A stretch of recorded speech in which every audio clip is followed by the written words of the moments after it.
سیدنا غوث اعظم پھر نکلے، مجاہدہ کیا، مجاہدہ اللہ کے لیے، حالانکہ مادر زاد ولی اللہ ہے مگر نفس کو قابو کرنے کے لیے مجاہدہ، کوشش۔ فرماتے ہیں میں نے 25 سال جنگلوں میں گزارے۔ کتنا عرصہ؟ آپ کو 25 دن گزارنے پڑے تو ہوش آ جائے۔ فرمایا پتے کھا لیتا تھا، گھاس کھا لیتا تھا، کچھ مل جائے کھا لیا، نہیں ملتا تھا نہیں کھاتا تھا۔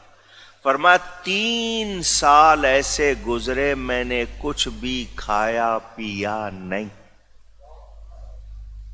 کچھ بھی کھایا پیا۔ آپ لوگ پریشان ہو جائیں گے، زندہ کیسے رہے کھائے پیے بغیر؟ ہم نے 14ویں صدی میں ابھی 2 سال پہلے تک بندے دیکھے بغیر کھائے پیے زندہ رہنے والے۔ میں نے آپ کو بتایا تھا بابا رحمت اللہ نام تھا، اس کو بابا دھنکا کہتے تھے مانسیرا میں۔ اس نے 25 سال کچھ نہیں کھایا پیا۔ بہجت الاسرار میں حضور غوث اعظم رحمت اللہ تعالی علیہ فرماتے ہیں میں درخت کے جنگلوں میں سالوں رہا، درخت کے پتوں پر میرا گزارا ہوتا، مجھے پہننے کے لیے ہر سال ایک شخص اون کا ایک جبہ لا کر دیتا تھا جس کو میں پہنا کرتا تھا۔ میں نے دنیا کی محبت سے نجات حاصل کرنے کے لیے بے حد کوششیں کی، میں گمنام رہا، میری خاموشی کے سبب لوگ مجھے گنگا، نادان اور دیوانہ کہتے تھے۔ میں کانٹوں پر ننگے پاؤں چلتا تھا، خوفناک غاروں اور بھیانک وادیوں میں بغیر خوف کے داخل ہو جاتا۔ میں کئی سال مدائن کے جنگلوں میں رہا اور اپنے نفس کو مجاہدات میں لگاتا رہا۔ 1 سال تک گری پڑی چیزیں کھاتا اور بالکل پانی نہ پیتا، پھر 1 سال صرف پانی پر گزارا کرتا اور گری پڑی چیز یا کوئی اور غذا نہ کھاتا، پھر 1 سال بغیر کچھ کھائے پیے فاقے سے گزارتا۔ مجھ پر سخت آزمائش آتی۔ ایک بار سخت سردی کی رات میرا یوں امتحان لیا گیا کہ بار بار آنکھ لگ جاتی اور مجھ پر غسل فرض ہو جاتا۔ میں فوراً نہر پر آتا اور غسل کرتا۔ اس طرح میں نے اس ایک رات میں 40 بار غسل کیا۔ میرے بھائی یہ جو صوفیزم ہے نا، اس کو انگلش میں کہتے ہیں مسٹسزم۔ یہ دنیا کے تمام ریلیجنز میں پایا جاتا ہے۔ عیسائیوں میں، یہودیوں میں رہبانیت اسے کہا جاتا ہے۔ قرآن حکیم میں بھی راہبوں کا ذکر کیا گیا، اتخذوا احبارہم ورہبانہم اربابا من دون اللہ، سورہ توبہ آیت نمبر 31۔ یہود و نصارہ نے اپنے احبار یعنی علماء والرہبان اور راہبوں کو جو دنیا ترک کر کے جنگلوں میں چلے جاتے تھے ان کو رب مان لیا ہوا تھا اللہ کے مقابلے کے اوپر، نعوذ باللہ۔ اس کا اعلیٰ حضرت نے ترجمہ کیا ہے، انہوں نے اپنے علماء اور جوگیوں کو اپنا رب مان لیا تھا۔ یہ جوگی جو ہے نا جی میرے بھائی، ہندوؤں میں بھی ہیں، بدھ مت کے ماننے والے لوگوں میں بھی ہیں۔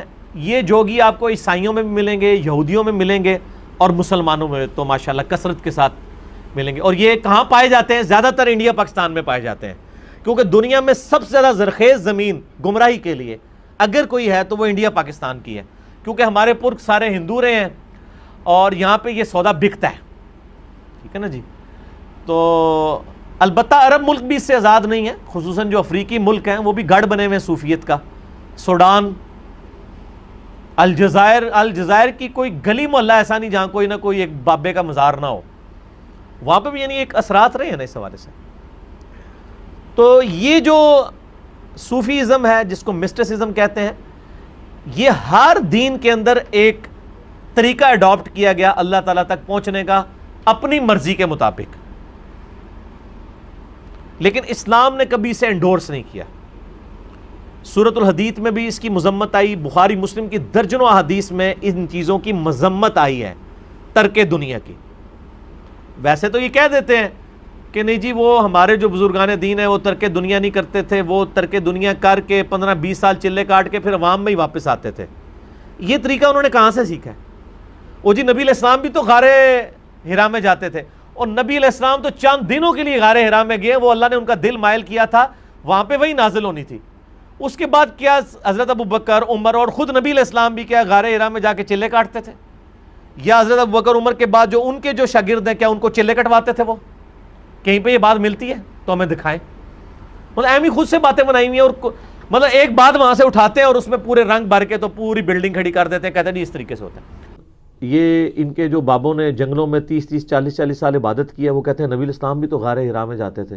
بخاری اور مسلم دونوں اٹھا کے دیکھیں، اما عائشہ کہتی ہیں کہ نبی الاسلام کی جب زندگی کا 40واں سال آیا تو اچانک ان کی دل کی کیفیت بدلی اور اندر سے ایک آواز اٹھی، یعنی اللہ تعالیٰ ان کے برین کو کنٹرول کر رہا تھا،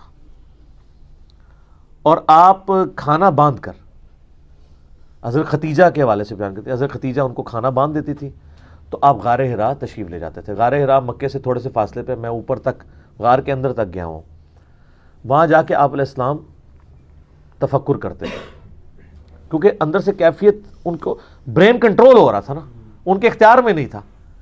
پہلے تو 40 بڑی ڈائنامک لائف تھی آپ علیہ السلام کی، صادق اور امین تھے، کامیاب تاجر تھے، مکے کی امیر ترین عورت ان کی بیوی تھی۔ اچانک کیا ہوا؟ غار میں چلے گئے اور کھانا باندھ کے لے کے جاتے تھے۔